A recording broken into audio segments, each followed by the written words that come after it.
वालेकुम नाजरीन, अल्लाह रब्बुल इज़्ज़त ने औरत की तख्लीक मट्टी से क्यों नहीं की? औरत को मर्द की पसली से क्यों पैदा किया गया? क्या मर्द की एक पसली औरत से कम होती है? साइंस इस बारे में क्या कहती है और अल्लाह रब्बुल इज़्ज़त ने क्या इरशाद फरमाया? यही हमारी आज के वीडियो का मौजू होगा। और आज हम आपको औरत की तख्लीक की ईमान अफरोज हकीकत बताएंगे। मगर वीडियो में आगे बढ़ने से पहले अगर आप हमारे चैनल पर नए हैं तो बराए मेहरबानी हमारा चैनल info@adil सब्सक्राइब करें, जहां आपको बिलखुसूस इस्लामिक हिस्ट्री और बिलुमूम दुनिया भर की मुनफरिद मालूमात पर मबनी वीडियोस मिलती रहेंगी। नाजरीन, कुरान मजीद फुरकान हमीद में इरशाद बारी ताला है, वलक़द खलक़नल इंसान मिन सलसालिम मिन हमइम मसनून, यकीनन हमने इंसान को काली और सड़ी हुई खनखनाती मट्टी से पैदा फरमाया है। रिवायात में आता है कि जब खुदावंद कुद्दूस ने हजरत आदम अला नबीना अलैहिस्सलाम को पैदा करने का इरादा फरमाया तो इज़राइल अलैहिस्सलाम को हुक्म दिया कि जमीन से एक मुट्ठी मट्टी लाएं। हुक्म खुदाबंदी के मुताबिक इज़राइल अलैहिस्सलाम ने आसमान से उतरकर जमीन से एक मुट्ठी मट्टी उठाई तो पूरी रूए जमीन की ऊपरी परत छिलके की मानंद उतरकर आपकी मुट्ठी में आ गई, जिसमें 60 रंगों और मुख्तलिफ कैफियतों वाली मट्टियां थीं, यानी सफेद और स्याह, सुर्ख और जर्द रंगों वाली और नर्म और सख्त, शीरीं और तल्ख, नमकीन और फीकी वगैरह कैफियतों वाली मट्टियां शामिल थीं।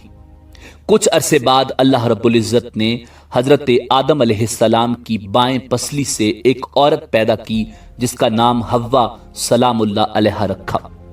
हजरत हव्वा सलामुल्लाह अलैहा दुनिया में तशरीफ लाने वाली पहली औरत थी। हजरत अबू हुरैरा रजी अल्लाह ताला अन्हु नबी अकरम सल्लल्लाहु अलैहि वसल्लम का ये फरमान नकल फरमाते हैं कि जो शख्स अल्लाह रब्बुल इज़्ज़त और आखिरत के दिन पर ईमान रखता हो वो अपने पड़ोसी को अजियत न पहुंचाए और ख़वातीन के बारे में भलाई की वसीयत कबूल करो। इन्हें पसली से पैदा किया गया और पसली में सबसे टेढ़ा हिस्सा सबसे ऊपर वाला हिस्सा होता है। अगर तुम इसे सीधा करने की कोशिश करोगे तो तुम इसे तोड़ दोगे और अगर इसके हाल पर रहने दोगे तो वो टेढ़ी रहेगी। लिहाजा ख़वातीन के बारे में भलाई की वसीयत कबूल करो। नाज़रीन, शरीयत मुहम्मदी सल्लल्लाहु अलैहि वसल्लम ने बहुत से मामलात में औरतों और बच्चों का हुक्म एक रखा, जैसे कि बाजमात नमाज का मसला, जुम्मा का मसला वगैरह। तो शायद इसमें भी इस बात की तरफ इशारा है कि औरतों के साथ बच्चों की तरह नरमी का रवैया इख्तियार करना चाहिए। नाजरीन, इसी तरह कुरान मजीद फुरकान हमीद में अल्लाह रब्बुल इज़्ज़त ने इरशाद फरमाया, अर्रिजालु कव्वामूना अलन निसा, यानी मर्द औरतों पर निगहबान हैं। औरत की ज़रूरियात, उसकी हिफाजत और दीगर कई उमूर में मर्द को औरत पर तसल्लुत हासिल है और ये खुद अल्लाह रब्बुल इज़्ज़त ने फरमाया। गोया कि औरत रियाया और मर्द बादशाह है, इसलिए औरत पर मर्द की इताअत अल्लाह रब्बुल इज़्ज़त ने लाजिम करार दी है। इससे एक बात यह वाज़ेह होती है कि मियाँ बीवी के हुकूक एक जैसे नहीं, बल्कि मर्द के हुकूक औरत से ज़्यादा हैं और ऐसा होना औरत के साथ ना इंसाफ़ी या जुल्म नहीं बल्कि ऐन इंसाफ और हिकमत के तकाजे के ऐन मुताबिक है। नाजरीन, उलमा ने इस नुक्ते पर बहस की है कि हर इंसान मट्टी से बनता है या इंसान अव्वल हजरत आदम अलैहिस्सलाम मट्टी से बने हैं। राजे बात यह है कि पहले इंसान मट्टी से बने हैं और बाकी इंसानों के बारे में मट्टी से बना हुआ इसलिए कहा जाता है कि मट्टी से ही ग़िज़ाएं खाकर नुत्फ़ा बनता है जो इंसान की तख्लीक का बाइस है।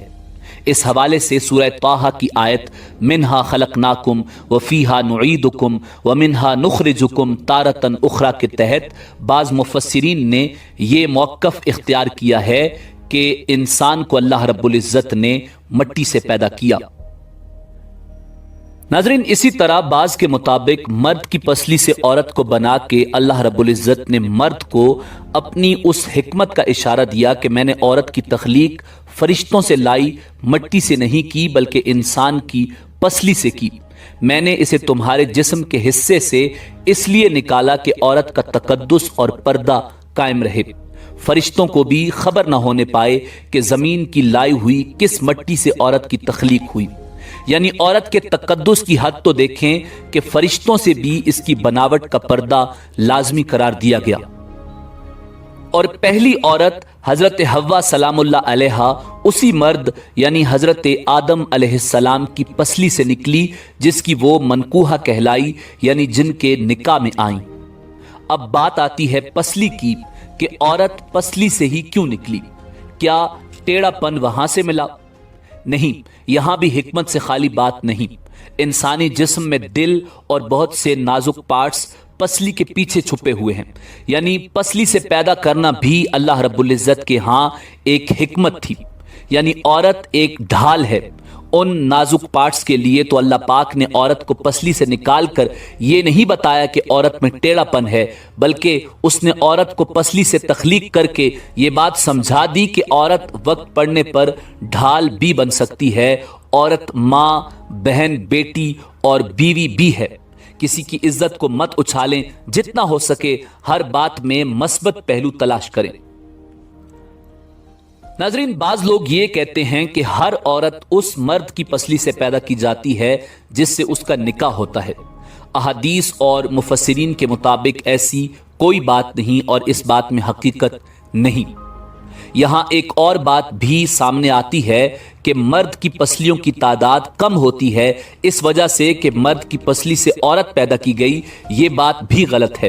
حضرت آدم علیہ السلام اور اماں حوا کی تخلیق اور کچھ لوگوں کا یہ یقین بالکل غلط ہے کہ مردوں کی پسلی عورتوں کے مقابلے میں کم ہوتی ہے، کیونکہ حضرت حوا سلام اللہ علیہا حضرت آدم علیہ السلام کی ایک پسلی سے پیدا ہوئی تھیں، اس لیے مردوں کی ایک پسلی عورتوں سے کم ہوتی ہے، مگر یہ سچ نہیں۔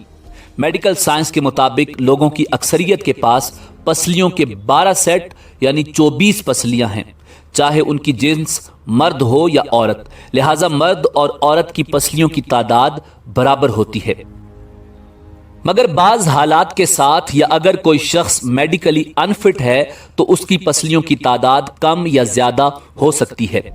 البتہ عام انسانوں کی پسلیوں کے 12 سیٹ ہوتے ہیں، یعنی 24 پسلیاں، اور عورت اور مرد کی پسلیاں برابر ہوتی ہیں۔ مگر یہ صحیح حدیث ہے کہ حضور نبی کریم صلی اللہ علیہ وآلہ وسلم نے فرمایا کہ عورت کو مرد کی پسلی سے پیدا فرمایا گیا۔